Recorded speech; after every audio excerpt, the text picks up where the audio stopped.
The 2024-25 emotional roller coaster in the NBA goes to the Philadelphia 76ers. From championship contenders to possibly tanking for Cooper Flag and now being a fun squad again, we're going to break it all down right here on Locked On 76ers. So make sure you stay locked in.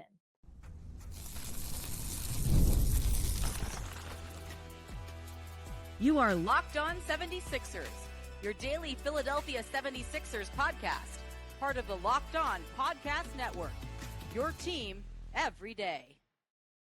What's going on, everybody? Welcome to Locked On 76ers. I'm your host, Kayla Santiago, sideline reporter for the Delaware Blue Coats, the Philadelphia 76ers NBA G League squad. The Sixers come out on top last night, 117-104, four straight, tying that streak that they had earlier back in December, that late half where they were able to take down a team like the Boston Celtics and others. We'll get to that throughout the broadcast as well. But looking at this game, we're going to break down that fourth straight win, in addition to Tyrese Maxey leading the charge.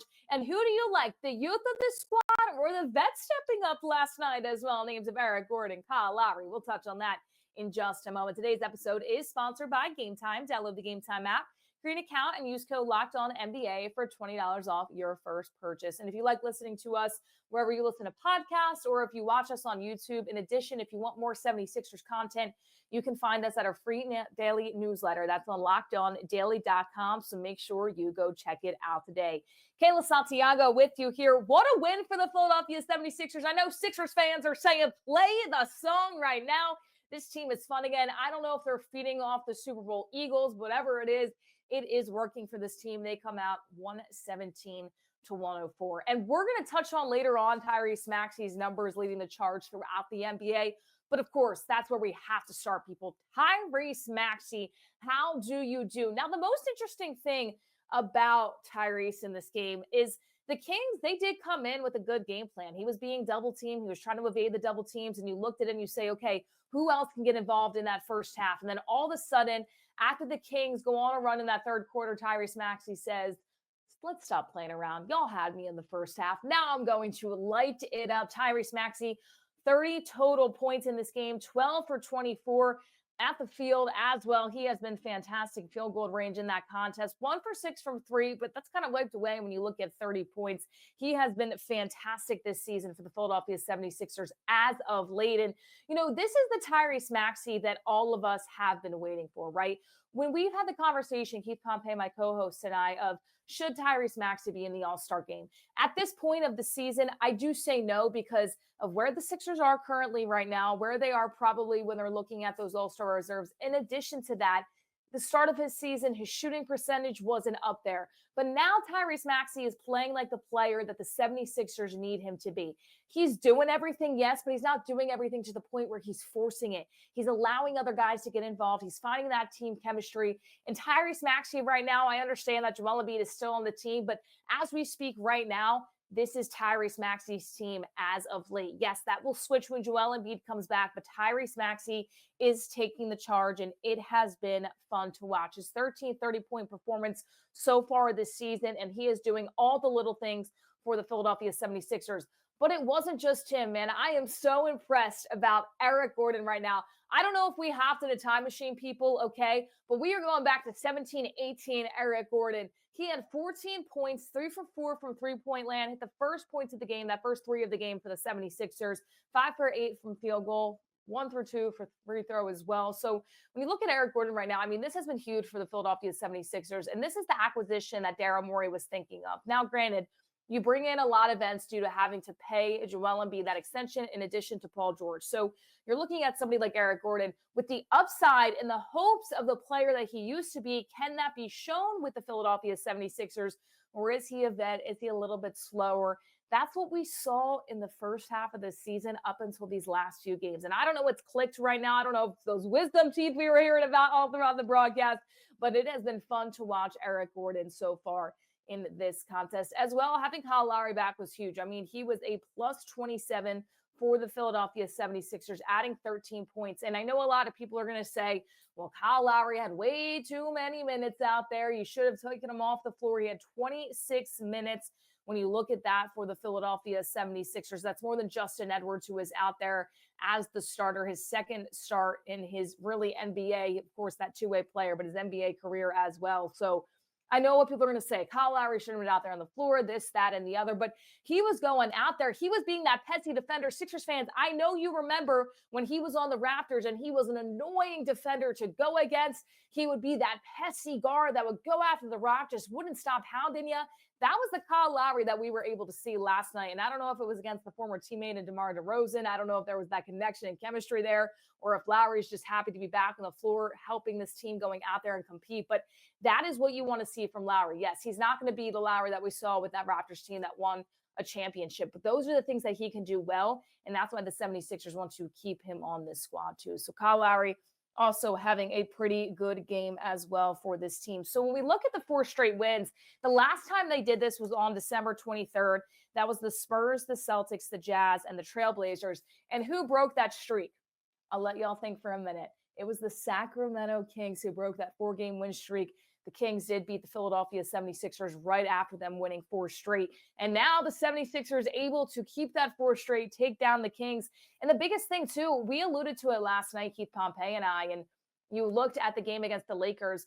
3 starters were in double figures, LeBron with 31, and then you look at Austin Reeves with 13, Rui Hachimura also only with 13 as well. Dalton Knecht had 24 late in that game, though. The 76ers were able to really hold the Lakers. There's not much surrounding them other than LeBron James and AD, who went down early. But also, when you look at the defense that the 76ers were able to portray, they were able to stop Sabonis. And that was what we went back and forth about. He had 13 points. He was only a +2 on the floor. DeMar DeRozan did have 19 points, but he was a -15 on the floor last night for the Sacramento Kings. De'Aaron Fox was a -9 as well. Malik Monk was only a +2. He was the leading scorer for the Kings last night. So we were worried about Sabonis going out there. Now, granted, he did have a triple-double. I do get that, 14 rebounds and 11 assists, but he wasn't getting the buckets that he usually does. He was just a +2 on the floor. And that's a big thing when you look at it, because you worry about that center presence when you don't have Andre Drummond and Joel Embiid in the lineup, when you only have Yabusele down there, one of your tallest guys on the floor. But at the same time, the 76ers, they were able to get it done against a Kings team who won 11 of their last 14. They're starting to have some drama right now. Earlier in the season, they traded the coach. Now, the Aaron Fox trade rumors are everywhere. They're expecting him to possibly be traded before that February 6th NBA trade deadline. So maybe the Kings, they're starting to falter through, but the Philadelphia 76ers, they're looking to do the exact opposite. This team does have a tough schedule ahead of them now. Their next 2 games, it's the Nuggets and the Celtics. And you look at that and you say, okay, well, 5 straight, maybe not, but you never know. The Nuggets, a team that they're coming into the 76ers on Friday as well and trying to kind of make their mark. We don't expect the Joel Embiid to play, but yet again, maybe he does come back. We're still waiting on that to happen between the 76ers, Jokic, and Joel Embiid. But the Nuggets also falling in their last few games as well. They've lost 3 straight. They lost to the Timberwolves 133-104. That was on Saturday, January 25th. Then they fell to the Bulls, and before that, the Sixers just beat the Bulls. The Bulls able to answer back against the Nuggets. That was in Chicago, 129-121. And the Knicks just getting by the Bulls as well, beating them by 10 late in that game, 122-112. So the Nuggets coming in, the 76ers a little bit more red hot than Denver is right now. Both teams do have a little bit of a break. No more games between this squad that happened last night, the game that happened last night for the Nuggets and the Philadelphia 76ers. And now they have a game on Friday as well. So you never know what can happen. Denver a little bit on a downfall these last 3 games. The Philadelphia 76ers are on the up and up. But what we want to touch on is Tyrese Maxey. He has been the go-getter. He has been going out there. It has been fantastic to see what he's been able to do to put the team on his back. So we're going to talk Maxey leading the charge. We alluded to some of what he's been able to do in this game, the numbers of this game, but we're going to extend that even more in the numbers throughout the last few games that he's been able to have. Don't go anywhere. It's the Maxey Showdown here on Locked On 76ers. We'll have all of that for you in just a moment, so make sure that you stay tuned in right here to the Locked On Network. Once again, that's Locked On 76ers. We're glad to be here with you today as well, so make sure you stay locked on to Locked On 76ers. And this is the message from our sponsor, Intuit TurboTax. Taxes was waiting and wondering and worrying if you were going to get any money back, and then waiting, wondering, and worrying some more. Now Taxes is matching with a TurboTax expert who can do your taxes as soon as today. An expert who gives your taxes their undivided attention as they work on your return, while you get real-time updates on their progress so you can focus on your day. An expert who will find you every deduction possible and file every form, every investment, everything with 100% accuracy. Also, you can get the most money back guaranteed. No waiting, no wondering, no worries. Now, this is Taxes. Get an expert now on TurboTax.com. Only available with TurboTax Live full service, real-time updates only in iOS mobile apps. See guarantee details at TurboTax.com/guarantees. Once again, that is TurboTax.com/guarantees. So Tyrese Maxey is a top scorer in the NBA since January 6th. Looking at his numbers, he is right behind Shai Gilgeous-Alexander right now. So Tyrese Maxey, 31.6, he's averaging since January 6th. Shai Gilgeous-Alexander right in front of him with 35.1. Tyrese in front of Giannis as well. So Maxey, he's trying to prove that he can be on that all-star level. And this has been a really defining season. And, we saw some quotes about yesterday's game, and directly quoting Tyrese Maxey yesterday against the Lakers. He said, it's been really, really tough. There's been some tough times this season, but he's talked to his parents, and his parents basically said that you're not happy and go out there and give it all you got, because that's all you can do. Don't worry about what the outcome is going to be. But if you go out there and give it all you got and put your head down and do what you do, you will be okay. And Tyrese Maxey said ever since then, it really just was a flip switch in his head, and he's been able to do so. Now, granted, I don't necessarily expect Tyrese Maxey to go for 35 every single night going forward, but the things that he's been able to do as well for the Philadelphia 76ers has been fantastic to watch. I think the biggest thing going to that Kings game is the fact that Tyrese Maxey was limited. He was still able to get his points up, but the team was double teaming him. The Kings were able to figure out how to defend him in that first half. And all of a sudden, the third quarter comes around, the Kings going a little bit of a run. Tyrese says, that's not going to happen here tonight. Let's turn this thing around. He also has 8 assists. He's getting other people involved, 4 rebounds as well, in addition to 1 block in that game last night and 30 points too. And you really, really see him getting people involved. Now, I will say that's shot selection. With about 3 minutes left in the fourth quarter, Tyrese didn't love it. But then he proved me wrong again. He gets the layup. He does a little bit of the reverse up and under. Very impressive from Tyrese Maxey. So he's going to the cup. His shot selection getting a little bit better than it has been throughout this season. And that's how they're doing it. That's how the 76ers right now are coming out big in these games, because Tyrese Maxey is leading the charge. And once again, this is what you wanted to see since the beginning of the season. And it has been huge. The 76ers were in conversations. We talk about an emotional roller coaster, and that was my takeaway at the beginning of this podcast, the beginning of this episode. It has been an emotional roller coaster, because you're looking at a team that was a championship contender, where the conversations with Paul George, Joel Embiid, and Tyrese Maxey healthy. Then everybody gets hurt. Then the conversations round about Cooper Flag and tanking for him. And then Tyrese Maxey says, nah, people, you got to believe in this team. And he's been able to put the squad on his back. Tyrese Maxey is tied with Kyle Korver for the 3rd most 3-pointers in Sixers franchise history as well. So getting that off the mark of what he was able to do in that contest, 661 total threes for Tyrese Maxey. So let me know what you guys think about his performance. He had 29 against the Cleveland Cavaliers in the win, 31 against the Chicago Bulls in the victory, 43 against the Los Angeles Lakers, and then, of course, 30 last night against the Sacramento Kings. I mean, Maxey has done a little bit of everything, and it's not just him, though. And I alluded to this at the beginning of the episode. It is in addition to the vets and the youth coming in that he's able to corral around and give them opportunities to show off really what their best opportunity is there. You see EG getting more into the action as well. You see Kelly Oubre too.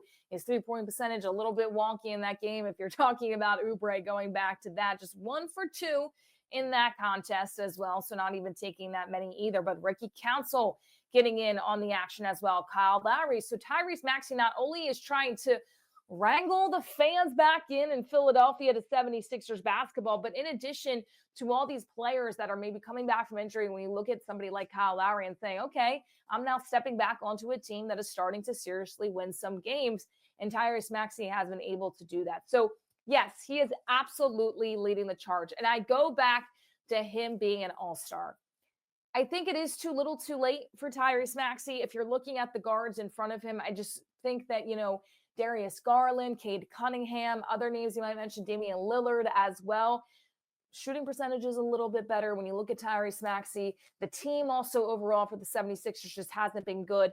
But what I will say is that this is the player we've been waiting for. And I'm going to repeat myself a million times. This is the player that 76ers fans have been waiting for since the beginning of the season. And now he is putting the team on his back, doing his thing. He's wearing a backpack. He's doing what he needs to do. And he's been fantastic, shooting 12, 4, 24 as well. Faced a lot of double team, a lot of blitzes throughout.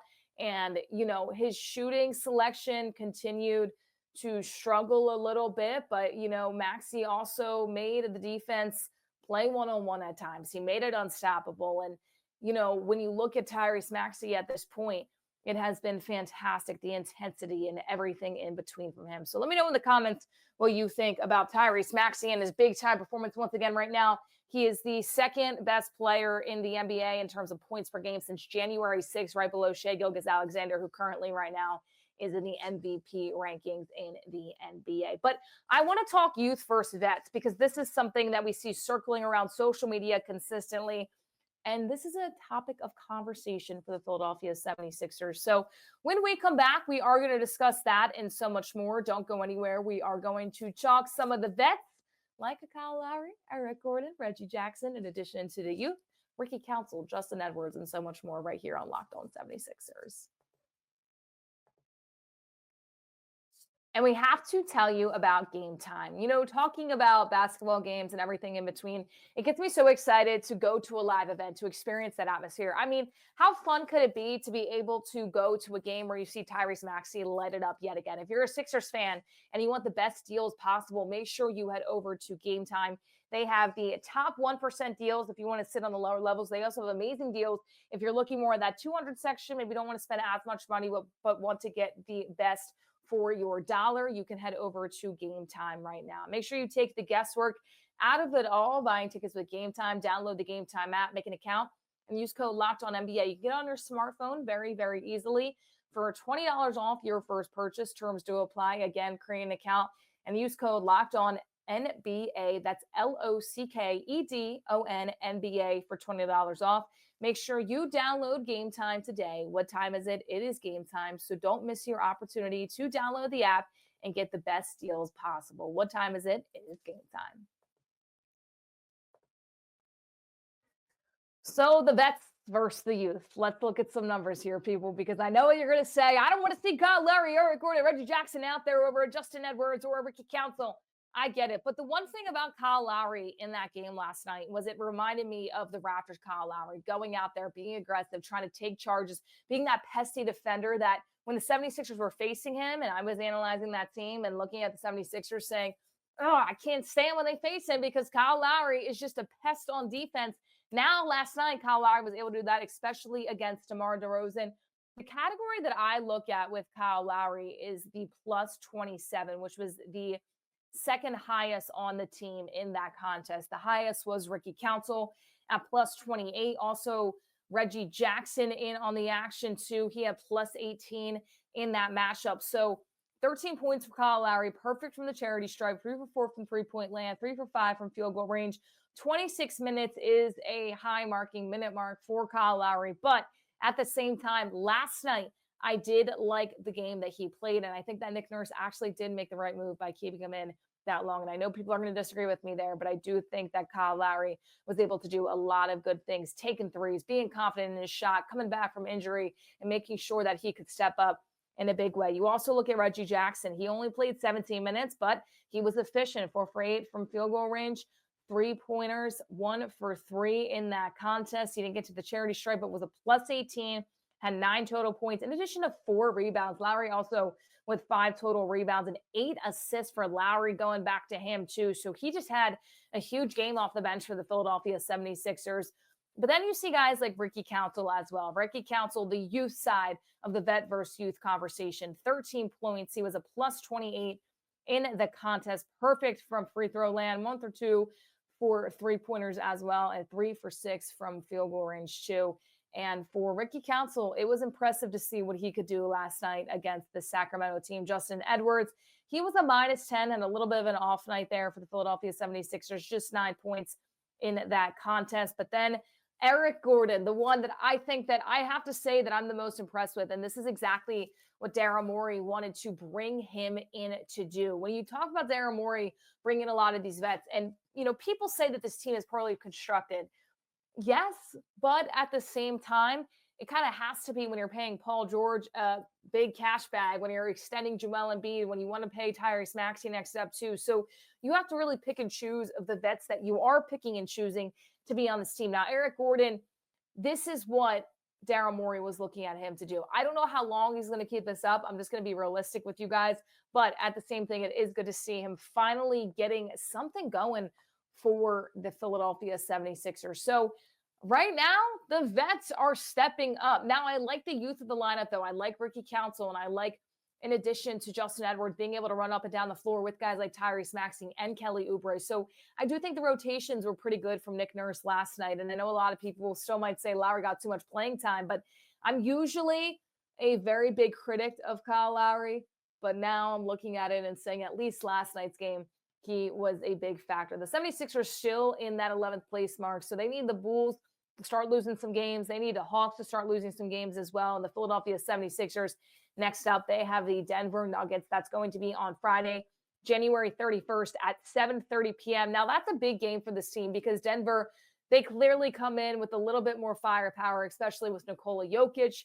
Probably no Joel Embiid in that game. I shouldn't say probably because we don't know at this moment. So they might play him. They might not. Looks like he may be sidelined as well. But this team, they're on a run. They're doing their thing. The Denver Nuggets on the other side, they just lost 3 straight. So you never know what you could see as well. And I want to go back to the vets versus youth conversation too, because wisdom teeth surgery for Eric Gordon. Now, I want to ask you, kind of going back and forth here, and I want to stick with the vets conversation, but when you guys got your wisdom teeth out, how'd you feel? Because I remember it was a summer. I got my wisdom teeth out. I looked like a chipmunk. I didn't want to get out of bed. I had dry sockets too. It was really, really awful for me. But Eric Gordon getting his wisdom teeth out before he had them in. 19 games, 5 points per game, 36% from the field, 27.5%. That's 1451 from three-point land, 0.73 points made in those games as well. After, in 15 games, 9.4 points per game. That field goal percentage is getting up to 48.9. In addition, three-point land, 49.3%. So, listen, there might be some merit to this whole wisdom teeth action for Eric Gordon. He gets them out, and all of a sudden, he's had that surgery. He's smiling. He's ready to go. And an EG going back to 2017-18 EG that the 76ers were looking for him to do. So I think last night, I've consistently said throughout this season that the youth of this team is going to help the 76ers push forward because they can run up and down the floor with Tyrese Maxey, with Kelly Oubre, with the likes of a lot of different players in that starting lineup. But I do think the vets last night didn't make a name for themselves, and I need to see more of that from them in the Philadelphia 76ers, even when a glimpse of seeing their 5th straight. It's going to be tough against the Denver Nuggets. Once again, that game is January 31st at 7:30 p.m. The Nuggets just falling to the Timberwolves, the Bulls, and the New York Knicks as well. But it is Denver. They do have Jokic too, and the Knicks able to stop them. Nikola Jokic in that contest, 17 points, 6 rebounds, 6 assists. On the other side for the Knicks, Karl Anthony Towns had a double-double, 14 points and 10 rebounds for New York. But the 76ers are going to have a really tough time containing Jokic. They don't really have anybody in the middle unless Andre Drummond or Joel Embiid are able to come back in that game. Nevertheless, on a positive note, let's end this podcast. 76ers, they tie their highest win streak of the season at 4 games. We'll see if they can make it 5. On Friday, they come out on top 117-104. Well, thank you all so much for tuning in to Locked On 76ers. I'm your host, Kayla Santiago. Be sure to let me know in the comments what you think the 76ers are going to do going forward. If you feel confident in this team right now, if you feel like they're getting it together, or if they're just going to fall down like they did in this season as well. Let me know what you guys think in the comments. It was a fun win for the Philadelphia 76ers. They come out on top against the Kings 117-104. Thank you all so much for tuning in, and we'll see you next time.